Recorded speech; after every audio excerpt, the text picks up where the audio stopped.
It's a big day, Mr. Ryan. Hi, Zach. It is a big day. You know how I can tell it's a big day? There's a jean jacket on.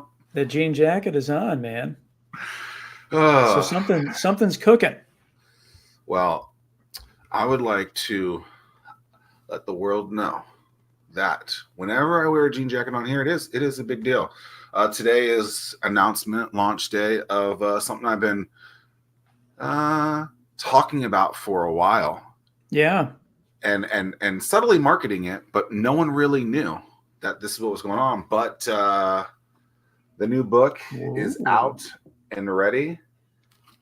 These are the only copies I have at this point. How about it's that? beautiful. Hope you guys like it. What are you watching on Netflix? The prescription for smart networking to build lasting connections. Why do I have to read my own book subtitle? Because the subtitle that I had got kind of changed last minute to something a little bit more fancy, and I'm still working on it. But the key to it is, what are you watching on Netflix, which is really changing the way people interact with someone when they meet them for the first time or at a networking event or anything like that. I think historically people have said, hey, what do you do for a living? And it's just very awkward. I don't think it really takes you to the next step the way that it should. And right. Yeah, it kind of sizes the other person up, right? I mean, it's just and that's not a way to connect. Whereas what are you watching on Netflix kind of levels the playing field. You establish a little bond with that person. Yeah, because the person tells you what they do and you're like, I don't want to talk to you now because of what they said. That relationship is completely burned. It's done. It's over. And I mean, the other worst question is, how do you like the weather today? What's the next thought on the weather question? Right. It's like, okay, it's hot out. Okay. It's cold out. Okay. We were joking about that yesterday, Terry and I, when we were walking. You get so we were making light of that conversation in the sense of warm enough out there for you. Summer's here. Yeah. Then where do you go? Right. Who knew you were such a comedian, Tim? Can you do that voice again?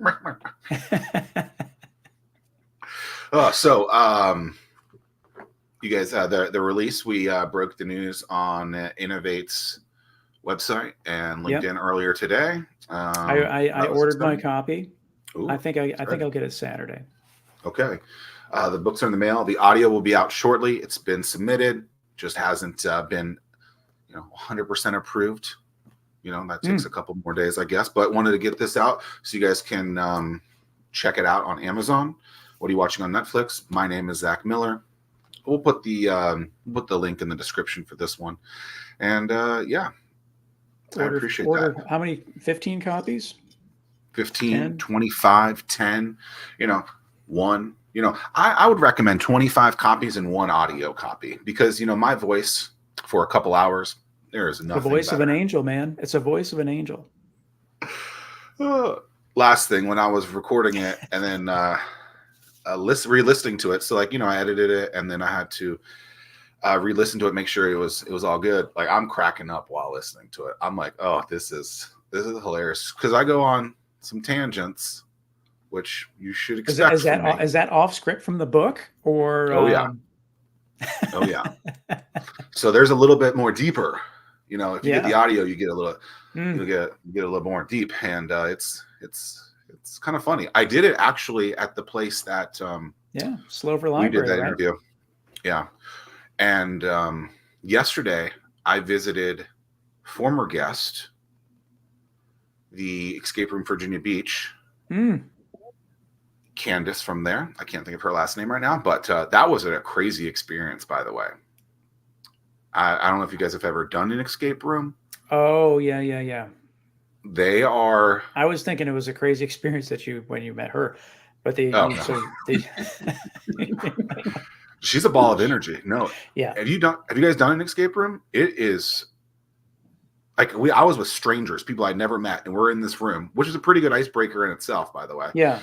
And so we're in this room, and I must have been with the leading gamer in the world, or at least this region, because she knew exactly what to do next. And I don't know how they put these things together. We still didn't get out because we had a mini a mini version, a 15-minute version. But congratulations to people who can get out of escape rooms. Like, it's like the people who can do Rubik's cubes. They're just smart people. Crack the code. I don't know. Yeah. I think I've only done it once, but. Oh, you have done it. Did you get out? Well, I think that we did it at startup night. No, back when when Xerxes hosted us back in the day. Okay, maybe. Yeah, I don't know. We're not here to talk about my ability or inability to get out of an escape room, but I want to hear what Eileen has to say. We have Eileen Brewer today from 757 Accelerate. Welcome to the show. Thank you very much. Do you want to hear what I've been watching on Netflix? Sure do. Some series that's my series to wind down at the end of the day. Yeah, I think I am now watching the Tom Brady roast for the third time. Well, because no, that's not one I watched. Well, it's because Terry was out of town, my wife, and so she's back, and so I'm now watching with her because it was good enough to. I like to laugh, right? Yeah. And you haven't heard humor. You haven't heard humor like that in a long time. I mean, like cancel culture is out the window. I mean, it's just if you're easily offended, it's not the show for you. Yeah.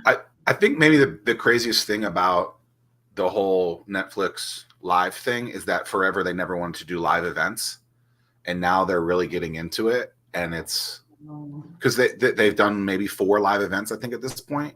It's pretty wild where that's going to go. WWE is going to be on it in 2025, I think. So it's just crazy to think how that company has evolved so much from DVDs to digital to now live. Like those are some pretty big innovative things. Yeah. And just to see where that's come in 15, 20 years, it's impressive. It's pretty cool to look at and think about how they've really changed the way people consume. Which is technology, which is innovation, which is why we're here today. Innovate or die, right? That's what they say. Right. So very good. Are you from here, Eileen? I am not. I moved here 2 years ago, having never lived on the East Coast before. Oh. Having not even been in Virginia before when I took the role. Did you just like take the globe game and just and you just put your finger on it's wherever it stops? Like how did that come and be?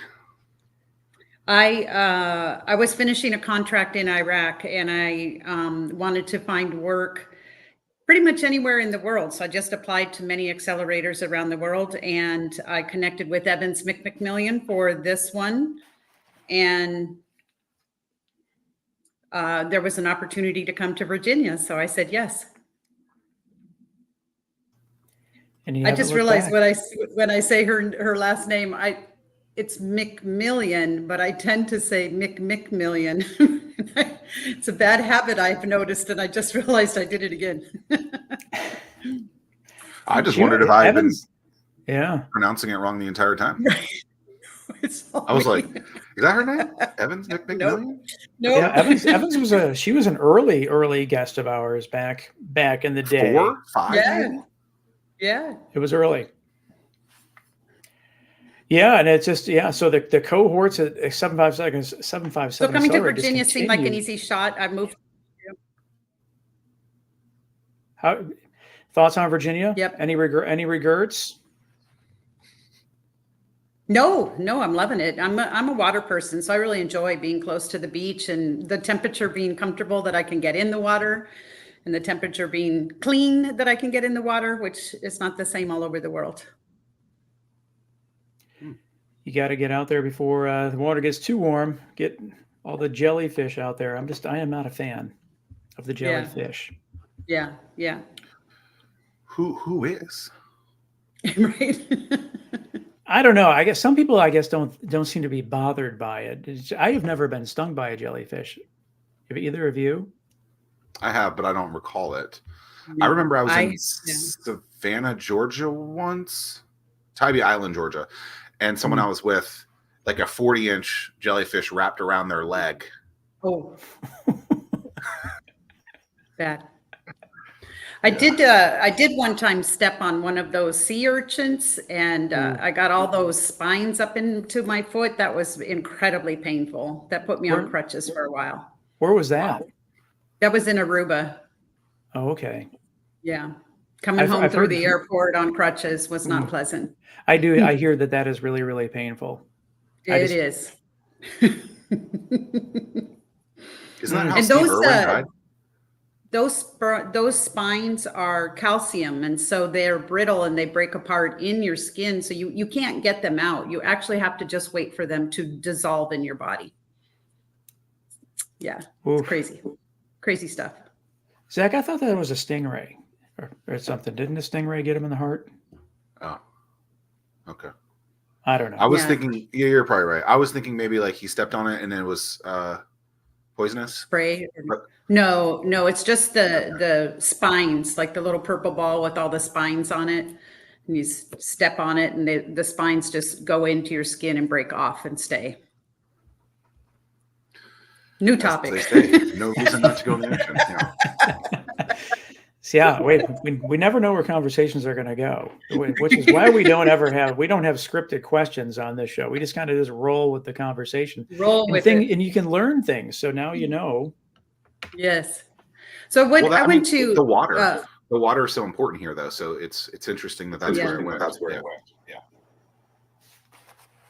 I was in Australia in December and went out on the boats, and we had to wear a jellyfish repellent suit every day to get in the water from head to toe. Interesting. So, yeah. Is that because was there like a large number of jellyfish that were in the water, or? It's just that region has a lot of jellyfish, and so to make sure the tourists don't have bad experiences, they provide these skin suits. It's just like a Lycra, very lightweight bodysuit that you slide on, but you have it over your hands, over your face, over your feet. So the only part that's not covered is where your mask goes. You're 100% covered. Yeah. I got no jellyfish bites or stings while I was there. Yeah, right? Fascinating. Well, you're getting ready to get busy here soon with the next cohort of Accelerate. Yes. What's the timeline looking like? So for the 757 Accelerate, we have applications open right now. Applications will close on May 24. And then we'll do the vetting in June and July. We'll notify the finalists in mid-July, and then the program will kick off on August 19, and it will run for 10 weeks. It'll finish on October 22nd. Where does the time go? It's fast. Time is wow. Time is. Was it always 10 weeks? There used to be 12 weeks. It used to be 12 weeks, but I'm doing 10 weeks this year. And we've modified the programming as well. So there's some programming I took out and made optional. And then there's other programming I brought in that's much more investor readiness focused. So I went out and interviewed a bunch of founders who have gone through accelerators, all different accelerators across the US. I interviewed them at South by Southwest and in Raleigh-Durham and in our local community.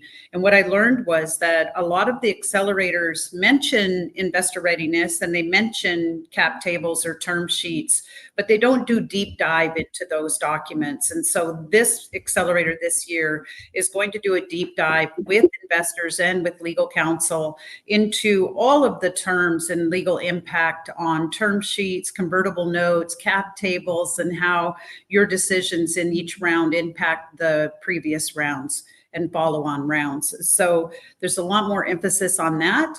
And then there'll be optional modules if you need help with go-to-market strategy and sales pipeline. But our expectation is that when the startups are coming to us, they already have customers, they already have revenue, they already have traction, they're opening their first round, and they really, really want to focus on being very good at that first round and pitching and meeting investors. And it's fair to say the companies that you take on are those that are looking to raise and to grow. Yes. And to expand? Yes. So if they're not looking to open a round this year, then they wouldn't be a good match for this cohort. You just simply ask them that question? Yes, it's part of the applications. Got it. Yep. Quick way to weed out some applicants if they say no. It makes you wonder why anybody would apply, but there are some, as we know, Well, the that 20% non-diluted money. I would say that would Yes. be one reason. Yeah, I mean, Yes. Yes. But the majority of startups that join an accelerator, their number one goal is to meet investors and have a round. Like that's their goal. They're in it, and they'll ask you on day one, when can I meet investors? When can I meet investors? And we used to build the program where we focused a lot on HR, finance, go to market, sales, operations. And then maybe in like week 7, we would start working on pitch deck and investors, and then do the roadshow at the end. But the majority of founders that join accelerators, their primary goal is introduce me to investors, give me the opportunity to pitch it to investors. And so we've shifted, and we're introducing them to investors on day 1. And investors are going to tell them what they expect to see in the pitch deck and what they expect to see to attract them to invest. And then from there, we'll work on all of the legal documents. We're working with Carta. They'll help them build out their cap tables. We're working with another platform to do the data room. So there's much more focus on being successful with the investor. So most accelerators don't spend time on building the data room. They mention a data room, but they don't spend time on building the data room, and we'll be doing that. So it's a lot more emphasis in that direction. how does a projection work with someone who's only got a handful of sales, or even just a little bit of sales? How is a projection created so that it doesn't, it could be more accurate, right? Because I mean, to me, it's just a guess. It's like, okay, I got $1,000 in sales. Now I'm gonna pick this number, and I think I'm gonna make $1 million a month now. And I mean, I know people are probably not that extreme, and I'm sure people are that extreme. I mean, it really is just a guess, right? So why is it such a big piece to this when no one really knows because it's so early into a company? Well, it's about being able to show whether or not you've done your product market fit and whether or not you have a sales pipeline. So if you come and you say, I generated $10,000 of revenue last month and I expect to make $1 million by the end of the year, we're going to break into that and say, what are your unit economics? How many team members do you have? If you want to make $1 million in December, let's split that. Let's divide that down, and let's take a look at that and say, what does that really mean? How many units do you have to sell to get to $1 million? How much staff do you need to have to support that many units? And work backwards from whatever their big number is, and work backwards and see whether or not they've actually done the diligence on that, and if they can back up their numbers or not. Oftentimes, founders will hear, investors like to hear this number. So founders will put that number into their slides or into their finances or their forecasting. And so what we do is we dig into that and say, basically, like, prove it. Is it valid or not, right? And then if we see that it's valid and they do have letters of interest or big deals that are about to close and they can back up those statements, then there's high potential for that traction they're talking about. But it's pretty easy to see when it's just an arbitrary number that's picked out and they're not able to back it up. So what we do in our program, we work with Sandbox gives us time with each one of the startups, and they work on those unit economics and the business modeling to really validate and substantiate whether or not they can hit some high goals, hit high numbers or not. So what they're putting in front of the investors are more authentic than arbitrary numbers. But when we're selecting them to come into our program, we're asking them, what have your sales been to date, and what do you anticipate your sales to be over the next 6 months? But we also have interviews where we dig deeper into that as well. Is it? What is the ideal company that you're looking for? Do you have a specific vertical in mind? What are the characteristics that you would like to see? We don't stick to one vertical. We're very agnostic in the verticals, but we do want to see technology. We really prefer technology over consumer products. That being said, in the last 2 cohorts, we have had one consumer product in both of those cohorts. So we're not opposed to it. It's just not the preference. And that's because we know our investors. We know what the investors like to invest in. They like technology. They like medical devices. They like life sciences. They like military and defense, and SaaS products that have really strong traction and opportunity to grow substantially. So what we say in all of our campaigns is that it's disruptive, innovative, technology, scalable, and investable. So we'll take it across any sector with those caveats. I would like you to make that an acronym, because being in a Navy town, we need another acronym. So we need another acronym. Please. Well, okay. So what were those again? I'm gonna figure it out. What were they? Okay. So it's disruptive, innovative, scalable, investable, and tech-based. So you play with that and let me know what you get. What is it? DISET, DISET. It's already there. DISET. You did the work for me. I bet you there's a tool on the internet. If I search the information superhighway and I put, those 5 letters in, they'll give me a word for it. 100%. That would be pretty cool. It's kind of like Wordle, who sometimes produces words that are not. Yeah. ChatGPT. Guaranteed. Yeah. Those robots. We use it a lot. It's a good tool. It's an interesting tool. Have you guys been seeing a lot of companies that are tapping into the AI aspect? Yes. And a lot of AI type of startups also applying, but also using AI in the applications. So we recently did it at CoLab. We were looking at writing out like new missions, new goals, new values. And so we put in the word CoLab, COLLAB, and then had, actually Kiara did this. It was very cool. And she used chat, and she came back and had chat built out these really nice statements against each one of those letters to help us build our values against the COLLAB. We'll be releasing that soon. Ooh. Yeah. No, it's great. It's certainly not 100% solution by any stretch, but if you can start 60, 70% of the way there, then certainly a great time savings. But yep. Yeah. I think if you can put in something decent to start, and you, I think that's really helpful. Like a little synopsis, if you will, it can come back with something pretty interesting. Actually, for my new book, the new book that I sent this to you, Tim. You have a new book, Zack? Yeah. Oh. What are you watching on Netflix? I won't be doing this forever. James Stowe was the first one that introduced Evans and I to ChatGPT about 1.5 years ago when we were applying for a grant, right? He kept saying, no, you can use chat to do it. You can use chat to do it. So we went back and forth a lot with him, and he really helped us with that initial introduction.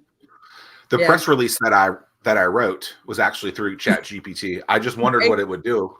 And then, it even came up with quotes for me, which I was like, okay, well, I'm going to leave those because it's kind of funny. So I sent that to Tim, because Innovate were the ones who announced it. And it's just interesting that I only put in a little bit about it. I think I put in, maybe like the back cover, a little bit about the description, and it came back with what it did. And I was like, that's fine. I'm just going to send that over and see where it is. So it's a pretty cool tool. Yeah. We've had a couple guests on that say that people are using AI in their description, but it has nothing to do with AI. It's just a hot, sexy buzzword. Are you guys finding that through filtering out companies? How are you figuring out if they're actually using AI? Just you remember that? That was At the end of the day, though, that's what Eileen, and correct me if I'm wrong, but that's where numbers don't lie. And if they are lying on those numbers, well, then, that's just grounds for dismissal to begin with. But at the end of the day, it's all about numbers. Yeah. So I think what we see a lot is people who want to they have an AI startup, but they haven't invented anything new. They're just they're white labeling existing AI. So they're saying maybe not to pick on anyone, but let's say grant writing, like we can do grant writing for you through our AI tool, but they haven't really designed any new content or new technology against existing AI. So I could do grant writing, I can create an agent, I can do all of that. So finding and weeding out the AI companies that are actually developing something new on top of and enhancing existing AI instead of just white labeling what already exists. So that's a challenge in this screening process. Oh, the founders that love to skip steps. And we talk about this on the show all the time, and it's all about the reps, and you have to get your reps in there, and you got to get knocked down. So like, I think that it's great that you're introducing the next cohort to investors sooner. At the same time, it'd be great to see if those investors if they had a rubric of some kind where they evaluated the pitches at the very beginning and then at the very end, and hopefully they improved along the way, because it's kind of like basic training in the regards, you got to get knocked down and then build them back up again. You go in there thinking that they know everything from the very beginning, and they could get a little exactly lazy. Yeah. So we have in week 2, they start working on their pitch deck. In week 3, they start weekly pitch practices with friendly investors. So we have angel investors in our cohort, in our ecosystem, who volunteer their time to listen to the pitches and give feedback to them. And so those investors are also in the last week listening to the final pitches. And so they get to see that delta and they get to see the changes. But every week they will be doing pitch practice with friendly investor all the way from week 3 through week 9. And then we go out and do an investor roadshow. What is a friendly? A friendly investor is someone who understands that these pitches are not final yet, that these pitches are the first time or the second time that they've pitched, and that they're working on developing their pitch deck. They're not an investor coming in saying, okay, show me your final. I'm looking at whether or not I'm going to invest. A friendly investor is, I understand that you're just beginning and this is a draft, and I'm going to give you feedback to make it better. Yeah. It makes sense. At the same time, they need to be hearing the truth from people, right? Oh, yeah, the investor. But I'm not saying they're they're not not. going to make a final invest or not invest decision based on this is my first time out of the gate kind of thing. So there's like a friendly investor is somebody who, I understand this is a draft. I understand this is your first or second time pitching, and here's the things that I think you should do to improve your pitch. But it's done from a coaching, mentoring tone, not an aggressive investor that criticizes and tears apart the deck. Like, I'm going to give you tips to improve it, but it's all around the tone, like knowing that they're just beginning and they're practicing, not treating them like this is the 100th time they pitched. Got it. Yeah, because we've had both, and so and we've gotten feedback. So we're working on those that know how to give. If I was in a position, if I was in this cohort, I would want the most like ridiculously truthful comments, communication back to me, so that I could, to get better. And so I think it's incredibly important. I like that you guys are doing it early. Oh, no, yeah. I just love that they're doing it early. They just do it with finesse. There's a difference between someone who has a mentoring and coaching mindset and spirit giving feedback versus someone who is just going to be verbose about, I really want you to know that I'm a really serious, important investor. And so therefore I'm going to shred your deck. Right. So there's a difference between the investors coming with the right mindset and understanding this is the first time I've ever pitched. So the investors will give very valid, authentic feedback, but it's all about that tone. It's episode 210-ish. First time word ever being used here, verbose. Thank you for that. There you have it. Eileen, what cohort number is this? Do you know offhand? It's 7. It's the 7th year we've been running. All right. Lucky number 7. Yeah. I just One can't a believe that year? it's been 7 years already. Yes. That just blows me away. Yeah. Wow. So Evans did the first cohort in 2018. Yeah, no, I remember working with AK to get their application put in for that very first cohort. So I Yeah. just can't believe that much time has gone by. They were in the Yeah. first cohort? Yeah. Yeah. They're doing That was great. 7 years ago? Isn't it crazy? Well, Yeah. you know, the COVID years, those 3 years are basically a half a year. So it's When I was running the accelerator in Iraq, it was all during COVID. So all of our cohorts were delivered remote. We didn't get to meet many of the founders. We did not get to meet, but I'm still very close to many of them today. Yeah, so I wanted to touch on that. You've been to more than 30 countries. Yeah. See my Is there- art. Yeah, well, I was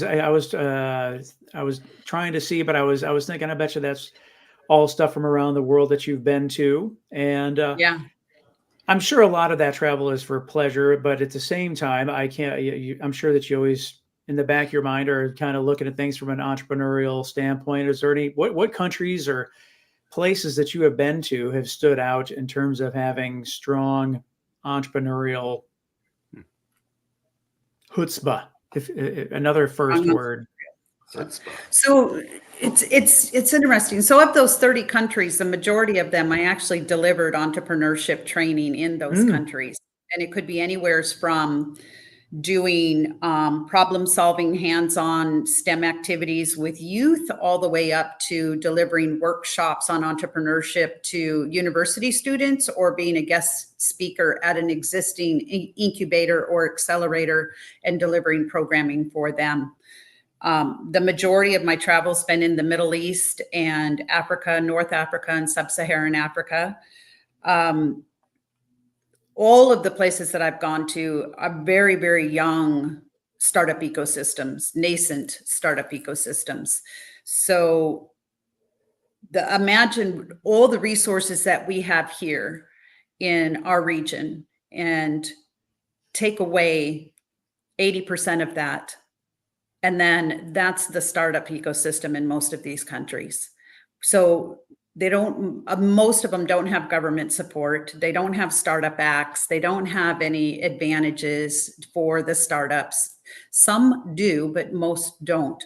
And they don't have investors that understand angel investing or equity investing in startups. They have investors who are used to investing in brick and mortar concrete companies or housing development, commercial real estate, shopping malls, but they don't have any idea how to invest in a startup. And so when they invest in a startup, they think that they become the boss and that they can tell the founder exactly what to do and who to hire. And they don't understand that waiting period of waiting for the company to grow and to support them in that process and wait for the exit.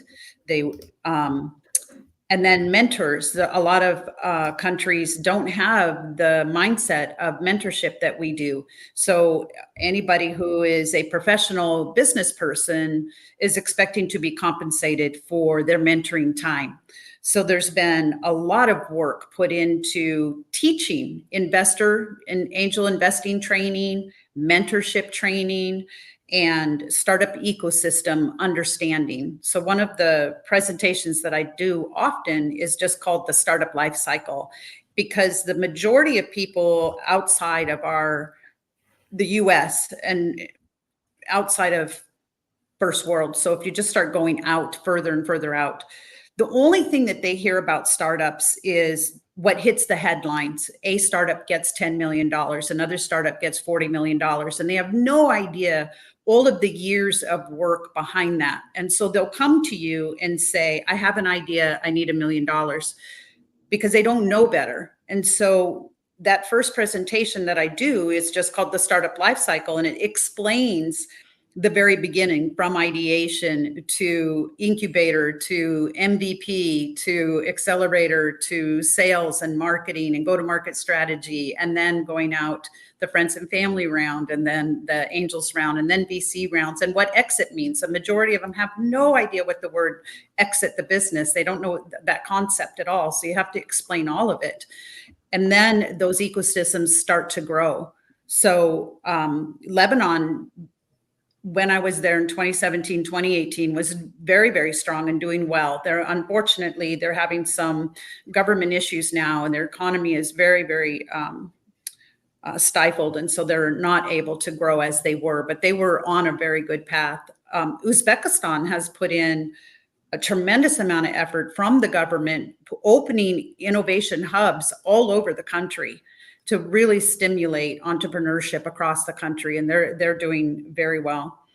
Iraq is trying very hard, but they also have a lot of things to overcome to keep moving forward. Dubai wants to be in the middle of everything. Dubai they are being very aggressive. Yeah, they're very aggressive. They want everyone to come to Dubai. Well, I mean, the thing is, though, I mean, it's just kudos to that area. I mean, they know that oil is only going to be there around for so long, and they have to diversify that portfolio. So knowing how long the cycle is, so to speak, on the startup world, you got to act now, considering that any company that's going to go public is probably going to take 12 to 14 years, based on how it's been recently. But the beginning there was also difficult because we were talking to angel investors there. So it's a wealthy Saudis, but they had no idea how to invest or what to invest in. And again, so they had the money and they had the willingness, but they needed to be trained and taught. And so what we found in the beginning was that they would come to all of our events, but they would never actually write a check and invest because they didn't actually really understand what it meant. And so again, they've been going through a lot of learning. The last 4 or 5 years has made a huge difference. And now they're actually hosting big startup events there. And they want startups from around the world to come there and to get investments there and open offices there. And so it's really growing. But they're not just getting into the startup ecosystem. They're getting into everything you can think of. They're buying sports teams. They're doing horse racing. They're doing car racing. I mean, they're just getting into every sector you can think of. Knowing that it's that 12 to 15 year range before there's an exit, and educating individuals all across the globe on expectations, how is that perceived when they are maybe thinking, I want to check a lot sooner, that, hey, that check, number one, might never happen, but also it's a decade plus away. How do those conversations go? Because, I mean, it's pretty wild to think I didn't even know Tim 15 years ago. Right. If I wrote him a check today, I wouldn't get a return on that until 15 years from now. Yeah. That's pretty obnoxious. So I'll tell you, so the very first time we did investor training for Iraqis, we selected the Iraqis, they applied for it. We selected 6 of them and we took them to Turkey, and we spent a week in Turkey, and we had angel investors. Turkey's got a very strong ecosystem and strong angel investors who are very experienced. And so we had them deliver the training to the Iraqi potential angel investors. And after a week, we brought them back home again, and we asked them, all we're asking you to do is invest $10,000 in one startup, in one of the Iraqi startups that we've trained and they've pitched to you. And the response was, no, it's too high risk. We thought you were going to teach us how to find the unicorns. We only want to invest in the unicorns. So there's still, this big disconnect between teaching them what it means to be angel investors. Now, with that being said, there is now an Iraqi angel network group, and they are investing in the startups, and they understand that timeline. It's a very small group, but it's getting bigger every year, and it's doing more investments every year. So based on today versus 5 years ago, there's great growth. There used to be one accelerator that we opened in 2020, and now there's 2 or 3 accelerators. There used to be 2 incubators, and now there's 5 incubators, right? So it takes time, but slowly they're getting the angel investors that understand that long lead time and are willing to take those risks and will do it. And then when they do it, then others follow. They're like, well, he's doing it, so I'm going to go ahead and try it. I'll do it. And because they don't want to be left out, if FOMO, you create that FOMO. Yeah. With a lot of these companies that you're working with in these companies in the developing countries, are the founders focused on just solving localized problems, or are they thinking larger scale that they could do something internationally solving a problem? It's a mix of both, and the majority of them want to break into the U.S. market. And oftentimes I'm asked to help startups break into the U.S. market or to break into the U.S. investors. And my message back consistently is, you're trying to break into the hardest market to break into in the world. And you are a small startup in the middle of your typically small country. They will be much better off to focus their growth and focus investor outreach in their region and grow in their region. So instead of being in, I don't know, let's just say South Africa and saying, I'm in South Africa, I'm doing really well here, and now I want to go into the US market. It doesn't make sense. Like, break into all the other African markets and other countries a little bit closer to you and build that momentum so that you have much more traction before trying to break into the US market. So, and same with investors, and they want to come to the US, introduce me to US investors, and trying to explain to them that US investors get thousands of these requests nonstop. So your startup might look really attractive in your country. Your startup has good traction in your country. Your startup is a rock star. But in comparison to the startups that are getting in front of investors in the US, you're nascent. And so why spend your time trying to break through versus working with the investors in your region where you're a rock star, where you look really good, and focus in those areas and grow in those areas? I feel like it's energy not spent in the right direction to try to leapfrog and get in front of the investors in the US market versus staying in their regions. Now, once they grow big enough, then go for it and do that. Same with trying to break into the US market to sell products. But that it's very hard for them to understand that challenge and how, it's like, why go bang on the door that is getting 5,000 knocks a day versus build and focus in your neighborhood where they understand who you are, they understand your region, and they're looking for ways to invest in their own region. Well, if you ever figure out the code to the unicorn fund, let me know. I want to be part of the unicorn fund as well. Me too. What were you going to say, Jake? Zack. Where is the Jake from State Farm? Where's America on this list? Where is America? Oh, well, yeah. America is still number one in the world for where you have the strongest investors and you have the strongest startups. You have very good startups coming out of all kinds of countries. But if you look at who the top startups are in the world, it'll consistently come back to being based out of America. And not only that, majority being based out of Silicon Valley. New York is growing very strong and competing with them. There's 2 or 3 different cities in the US now that are on par with Silicon Valley. But Sand Hill Road in Silicon Valley is still like the number one place to get the investments. And I lived in that neighborhood for 20 years and attended a lot of the pitch events there and learned how to do investing there and learned about entrepreneurship there, and then left so that I could bring that knowledge to other places.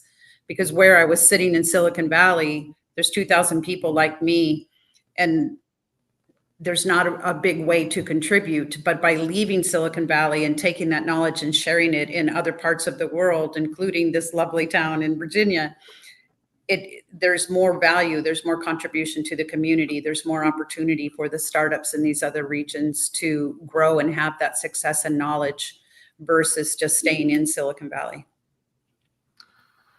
I love that you called it a town.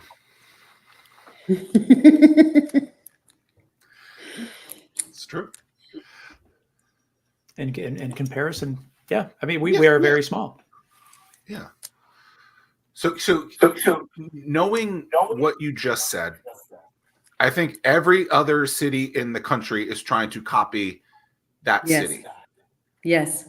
Is that the right model, or is there a different way? Because it's like there's never going to be another Silicon Valley. So why try to copy what they do, figure out a different way, yet all these cities or towns are investing a crap ton of capital and resources to have this thing materialize, hopefully, when I don't even know if Silicon Valley could recreate itself. Silicon Valley was able to do what they did because there was a lot of federal support in the beginning, and still is, through the SBA. There was a lot of funding brought in and support through regulations to help them back in the 40s and 50s when they started. I'm not opposed to seeing entrepreneurship and innovation hubs popping up in every city. They're popping up in every university as well. No university wants to say that they don't have an accelerator. What I would like to see more clarity around is that defining an incubator versus an accelerator. There seems to be a lot of confusion in that. So innovation hubs and city-backed and university-backed, those are very much incubators. You have an idea, you're doing research, you're doing customer discovery, you're trying to build your beta or your MVP product. That's all under incubator. And then you go out and you actually sell your product for a year or two and build that traction. And then you go into an accelerator. An accelerator takes businesses, not ideas. It takes businesses and startups and helps them excel and grow very quickly through equity investment opportunities. So I think that the naming convention and the naming nomenclature that's used, it would be nice to see that more universally supported, the difference between an incubator and accelerator. So that's one thing, but it's proven that more jobs are created from small businesses versus enterprises. And so I'm not opposed to all of these governments putting all the funding out, trying to grow small businesses.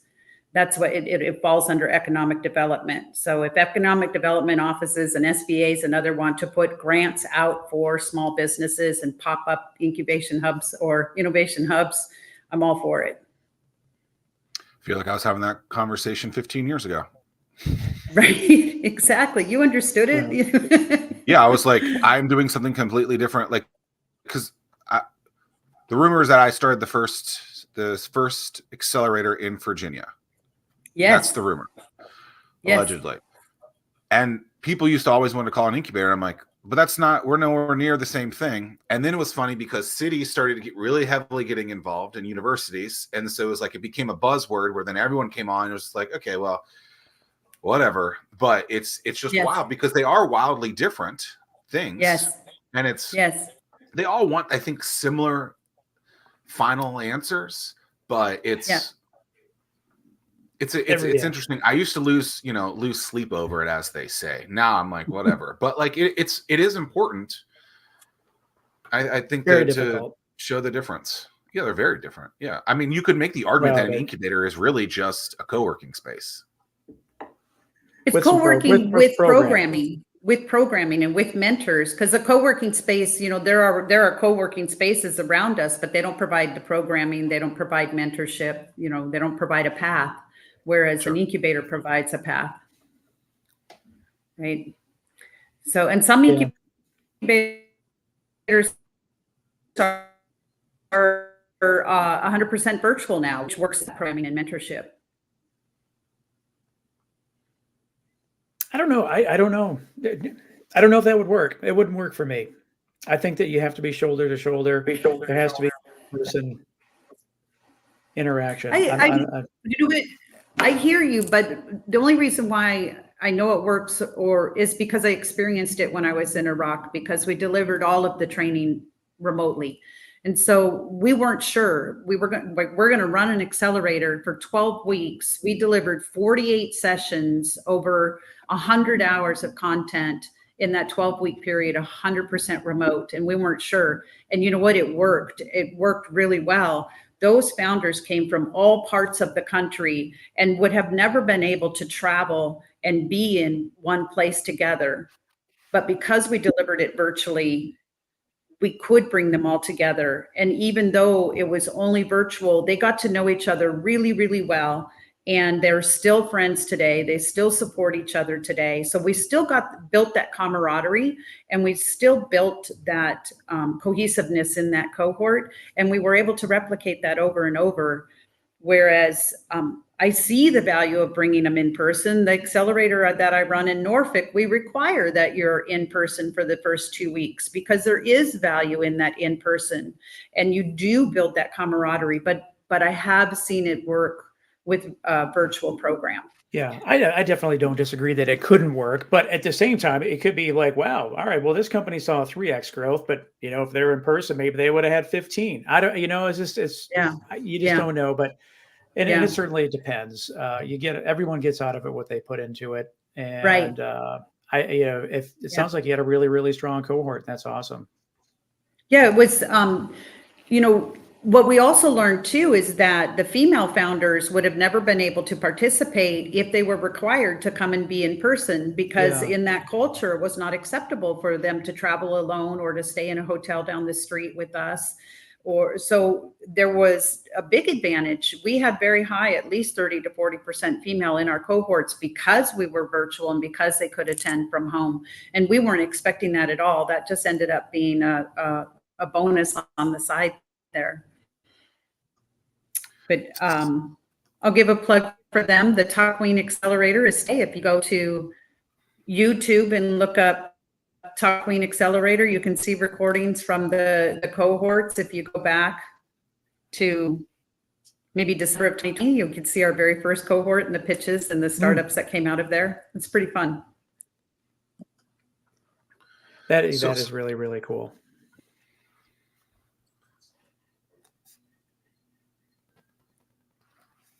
Awkward dead sounds. So if someone was interested in applying to Accelerate, 757 Accelerate, they have... Is that Zack's thinking face? Well, we were trying to figure out who was going to go, I think. And usually we, one goes, but who knows? Okay. So if someone wants to apply to be a part of 757 Accelerate, do they need to live in Virginia and Hampton Roads? What's the dealio there? I'm sorry, it broke up a little bit. It was something about coming to Hampton Roads. Yep. So if someone wants to apply, be a part of 757 Accelerate, they need to live in the region in Virginia. What are their parameters? What are kind of the rules and requirements?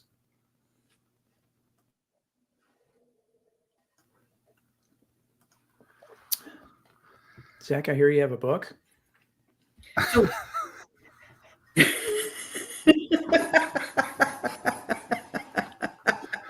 Hey, I got like 5 or 6 in our years of runway on Anomaly stuff. We do not require that you live in Virginia. We have about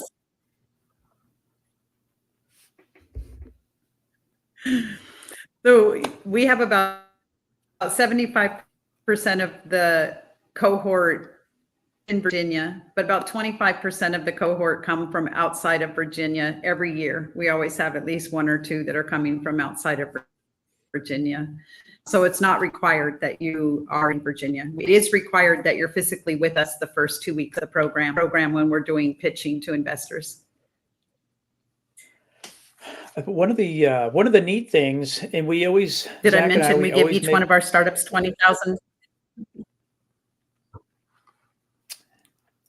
20,000 never doesn't hurt. But one of the things, Zack and I, we make it a point to bring all of the cohort, all the companies within each cohort on the show. We give them the opportunity. Yes. Not all take advantage of it. Most of them do. But one of the overwhelming pieces of feedback that we receive from each of the founders is they're all really blown away by our ecosystem here. And I think it's really, really Right. easy for us to take it for granted, how involved our ecosystem is. I agree. I'm We sure that hear you that experience feedback the same regularly. thing. Yes. Yeah. They tell us after the first 2 weeks here, they're always commenting about how they thought they were joining some small, quiet, sleepy accelerator, and we exceeded their expectations with the network that we have, the mentors that we have, the introductions that we have. We have helped medical devices get into Centera. We've helped Navy devices get in and meet with the Navy. Like we help others that need to get into ODU. We're very good at helping create those connections and introductions. It's a very strong ecosystem. The Hampton Roads I've been here for 2 years, and I've just been really, really impressed with all the resources that are available. When I first arrived, it was from international, where I had very, very limited resources. And so it really stood out to me that first 6 months of, wow, there's so much here. There's so much available. And then just being able to continue to leverage that and share that with the startups and showing them what we have. It's a great place to move to. It's affordable. It's excellent climate. It's got snow. It's got mountains. It's got ocean. It's got lots of recreation. So we also entice startups to actually relocate here as well. I don't know if I would go as far as to say it snows here, but we have friends that go skiing in the wintertime. You can go take a weekend and go skiing. Little short trip to short trip west to Virginia as a whole. Sure. From living in Hampton Roads, you can access many different things, right? It's just we've been really, really lucky. We haven't had, like Hampton Roads, we haven't really had snowfall in it's been a couple of years. And I'm okay with that. I'll tell you when it was. It was January of 22, because I moved directly from Iraq to Norfolk. And I did not have a car yet, and I was walking to and from work, and it actually snowed in downtown Norfolk while I was walking to and from work, and I was just blown away from the difference of climate. Well, and then it never snowed again. It hasn't snowed since, I should say. I don't think any of the cities here have like snow plows. I think that's one of the things. Like they really don't. It was very funny to watch. Like, so the farmers came in with their little plows on the back of their trucks, and they were super excited about coming to town and help move the snow, and you could see all that bravado. And I should probably be quiet. Yeah, we're trying to talk about how great our ecosystem is. We don't have to talk about farmers coming in and plowing our streets for us. Eileen, you just set us back 20, 30 years.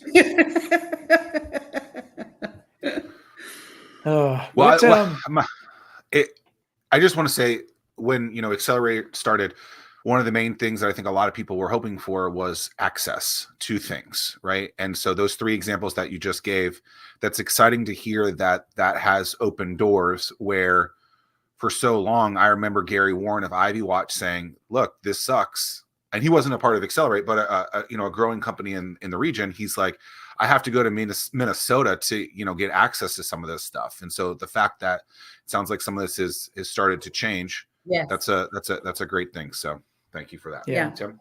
Yeah. No, I want to end with this. Since Eileen has been to so many countries, and if you have people come and visit you, what is the restaurant that you're going to take those from outside of this area? Where are you going to take them, and what food are you going to tell them that they have to try? Wow. Oh my gosh. What's the name of that smokehouse on Mateo? The brisket. Oh, Redwood.